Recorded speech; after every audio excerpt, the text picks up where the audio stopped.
On today's tutorial, we'll talk about some basic camera movements. Coming up. Brickology!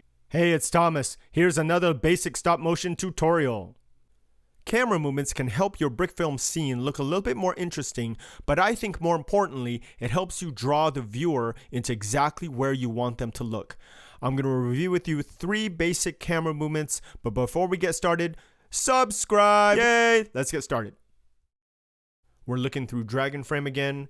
I've got the nurse. He is standing in a patient room, and I'm going to make it seem like the camera is going to rotate around his right side. So this side. What I'm going to do is first make sure down here that my onion skin feature is turned on. So that way, however I move the camera, I can see what is going to happen. So here we go. We take a picture. And the first movements that I want to make are very small because I don't want the camera to suddenly jerk around unless that's what I want. But right now I want it a slow, nice slow turn. So we're going to move him just a little bit and take a picture. And the idea that I want is to keep him in the middle of the frame.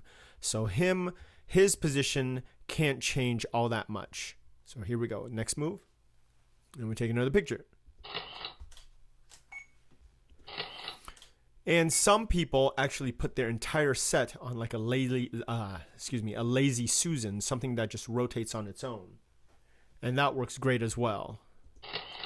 So we've taken 5 pictures. Let's see what we have. Oh. But I'm doing this the crude way, just eyeballing it. Notice my movements are getting a little bit bigger, but he's still staying in the middle of the frame. All right, let's see what we have so far. 10 pictures. Here we go. And I'm using, in case you're wondering, I'm using his eyeballs to kind of gauge where he is. And there we are. Let's see what we got. Nice. And at the end, he goes a little out of focus, so we can just, things to keep track of while you're doing this. There, nice and smooth. Things to keep track of while you're doing this is the image staying in focus? Is the image here staying where you want it to? And how smooth is the camera movement? I'm pretty happy with that. So that is a simple camera turn. I don't quite know what the exact terminology is, but this looks pretty good. Now what I'm going to do is have him move from this all the way to the other side of this room. I'm not gonna make him walk because I don't want to go through the whole walk cycle, but I'm just gonna make him glide along to the other side of the room. 2 ways I can handle this. I can move the camera so the camera itself will move all the way to the other side, or I can just move the set, which is the choice I'm going to make right now because it's easier to do that than move the entire camera. So here he is. He's starting off right there. Take a picture. There we go. And then I'm just going to make him move 1 stud at a time all the way to the other side of the room, moving the set. So the minifigure will stay right in the middle of the frame. So now he's moved 1 stud over. Take a picture.